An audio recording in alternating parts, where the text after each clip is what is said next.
when everything went black. That was the day I severed trust with my body. In the years that followed, I started having panic attacks.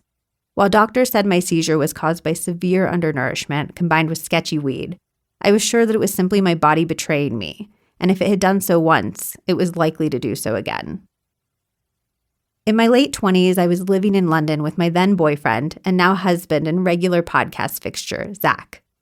Isolated from my community, devoid of the coping structures I'd built into my life, my anxiety spiraled. I started having panic attacks on the tube, the already close walls of the Piccadilly line squeezing in around me as my vision tunneled. I abandoned my cart at a grocery store after the line I was waiting in made me feel trapped, and the white walls and snack-stocked aisles began to tilt on their axes. I started making up excuses not to go out with Zach and our friends.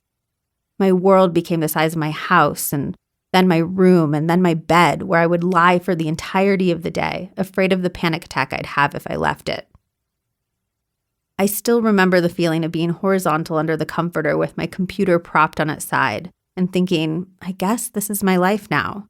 At least I have the internet. I can stream movies. I can send emails.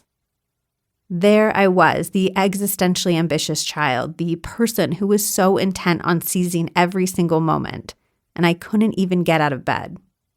I wasn't living my best life. I wasn't living any sort of life. A layer of depression descended on top of my anxiety. Where had I gone so wrong? I did, however, have one critical asset: years of professional experience in finding answers. I'd been working as a journalist for over a decade by then. I had started working for the local paper when I was 16 after I secured an interview with Hootie and the Blowfish, who were playing in my small Central Valley town in California. Shortly thereafter, I pitched a column and began writing about my experience of the world on a weekly basis. My first job out of college was running an editorial team at a startup, which later evolved into writing for publications like Goop, Marie Claire, and Glamour, and, much later, into serving as the food director for leading wellness media company Mindbody Green.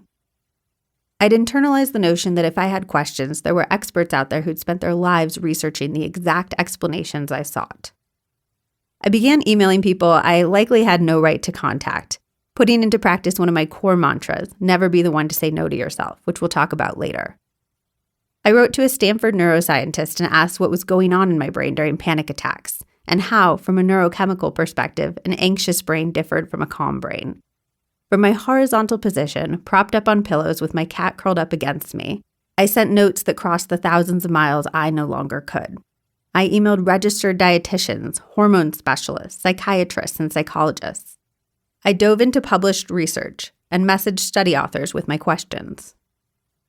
Not all of them wrote back, of course, but some of them did. And slowly, I got a sense of why I was feeling the way I was feeling, and advice on some different pathways that might help me feel different.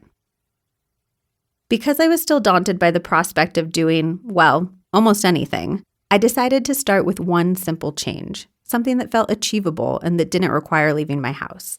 I committed to making a green smoothie every morning.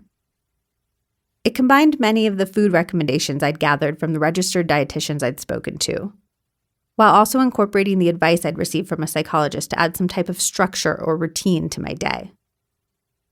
Zach picked up the ingredients for me. I still wasn't ready to go to the grocery store.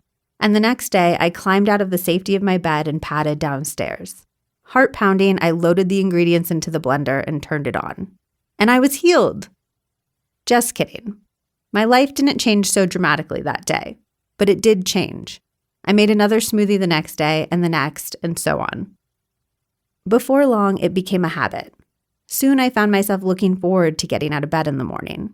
I started to drink my smoothie at the kitchen table instead of taking it back to my room. Once I was up and wandering around the house, I'd think, I wonder if there's anything else I could do that might help me even more. I added 5 minutes of meditation and, after that, a daily reading from a book that inspired me. In time, with sweaty palms, I could even take a walk around the block. And now, years later, I'm writing this book on a plane as I travel by myself from one country to another. Since my bout with agoraphobia, I've had high-powered magazine editor jobs in New York City. I've married the man of my dreams. I've ended my apartment lease to nomadically traverse the most beautiful places in the country. I've whitewater rafted and summited 14,000-foot mountains. I've published 2 successful books, and I'm lucky enough.